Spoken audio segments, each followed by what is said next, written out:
Ame hana do go vakaba mi jola. Ya ma fu gba o lo. Emi jolo fi ami ja ya mama gbola be ko ga lo. Azon le o le jin gba azon le o subo lo. Azon le o subo. Alo na yo epo. Anya bo mo fasie anya. Ni to hanya. Ko ya mi ba na re bro ma jije nya. Jije nto to gbo ma gba. Oh. Maga no mo yo ma ka nya na mo yo fia. Ala ma do jire ni. Oh, ga do jire ni, ga do. Cho. Nya mo vore gam wala shi ni. La, mo po gam ni to.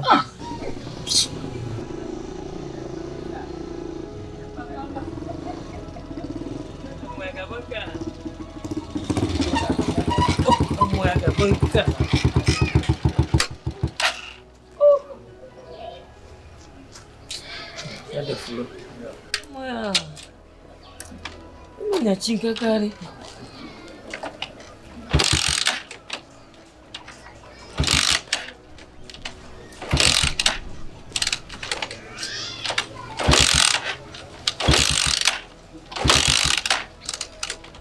Ahono he. Wari, di mado june sa. Mado june ko ni ajo. Ni jadi. Oh.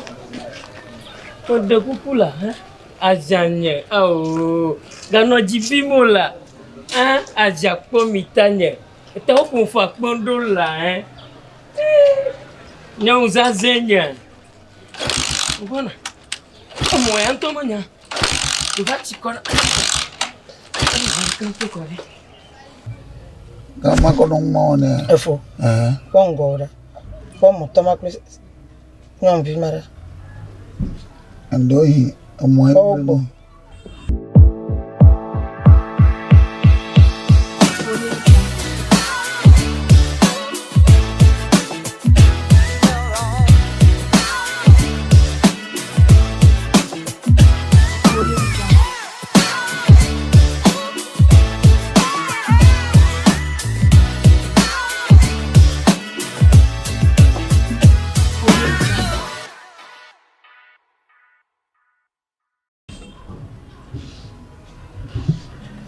Marubla. O wa bo mo agble na nchoma. Tobona. Watu tene. Nyelo lola. Gano jibimu. Asia.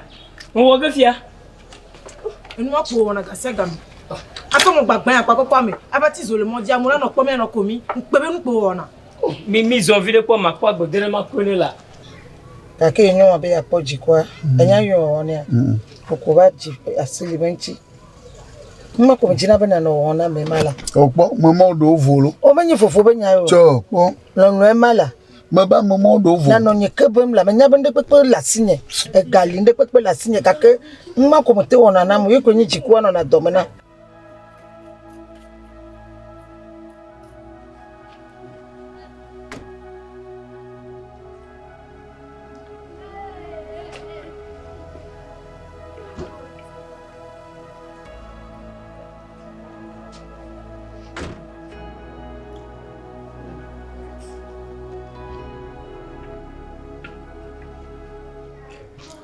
Me ha ba ga gba.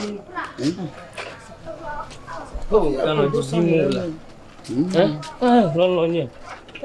Kano jibimo fama kula no. Fama kula mo bona. Jonu ya no.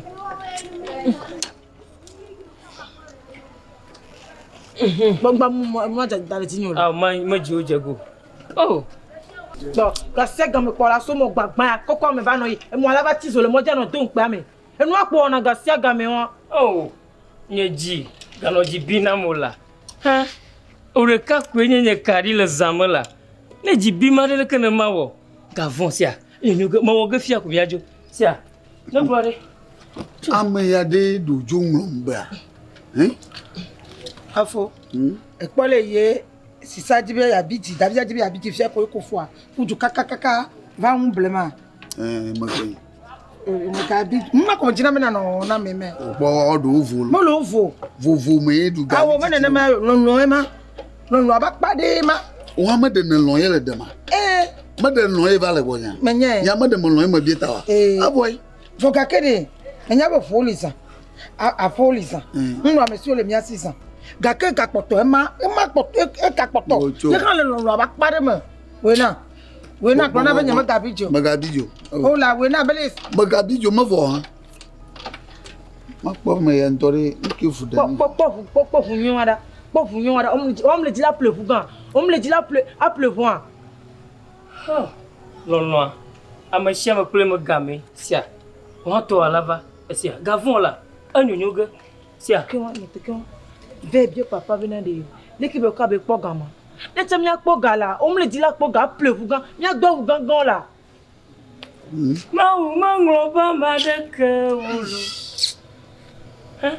to alava lo mama yon la kan to nyawa Yehowa manglo ba madaka usia lolo mia to lava godo sia gavon asia mia to la moji on va me ngom bela jihana la hein papa fa jihana davia vous me fu de no vous on va bien be ko woni ro han oh to ni mo vo rem oh amia do ngom bela après on dogbe oh boko breke mi foro nyere eyi ma embenade jo so so na me na hotonye ebanka so so na me na hotonya nya evu kudo ganya me ledi ele so wa gbo mako nyelo wa ko na we ya na hotonya nya ma ba hoto la kebo nyere la doji je no katingo do mo lebena me je ma do ri so nya le fiam laisse ma bien nyara kase e pale yi mo akle fo troro a nya mi tom ya bo mo diva ye nya mi tom ya to ba yi fifi nya ma ba ko tonya ko nawo nya ma ba le se le fiam to to no tro nya ba mi da do le nchwa mama gare mo po la to mo ba no yare o la ba fonu fika ina maka ko wa civil ne ma ba ka tin chon chira mo nke jojo ha nya ma se nya ho to nya ma ho non maka ba da fo afokunchi o oh nke jojo amaga aba tun ko benya ma ko na ye nyama be ho estro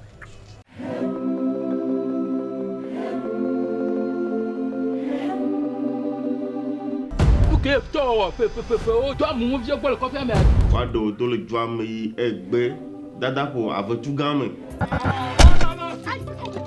Tony no nye me fu agagbleke oh ke wa ko mo zo mo di bo ma Enya yo totogbe me do la jo yo me jona han ama me jibe na TV de kanam la na le nya ama me ka wona ko fu ya bebe nyu onu titi o mu lo va cho mi le fi akwa budu yoko jama popo to nya to na me nye yie o awa me vile ke ba vinyida taba nyu amade o po kunya meri ama le fia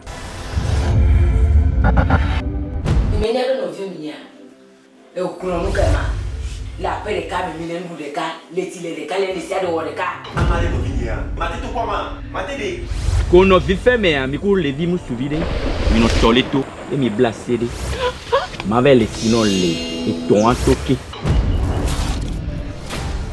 ne ganya da ba to han amatoy ne bien ti comité va fier elobe ya de mia vi ama na gbegbe kle kugbe ma ha awo so de sia ma to an de ji o ai to to ne nya nyama sa gomo le ne je ti cha fika majeshi wa shaya fika majeshi wala hey yingo wa oh ma no via po ganolo nya fono kana ya to nya majeshi a fo so fo to na ma do fo mi nya jo fono zawula wa da sile tinyelo oh ama chama pleu to la cham le di hunga le di awuga le di madra ro mi ra sa ni de bla do fo mi jo de bla to vienne jenu la sia hey afa tutu la tayila la ke nya tutu ne tangila nyam ta o ha to osu ene jewu nyam le di to we mi afo ba klum de to nya no ma to do fo me do wa ati la ma ko di twana nyeji popo ne we pon na oh ma le fia la le bi ma ba emi a do ka bi na to osu ya ne jewu nsha mi kana la shiwari ba ga gbo ma lolo ne yo hey ma ko turo fo ma ta no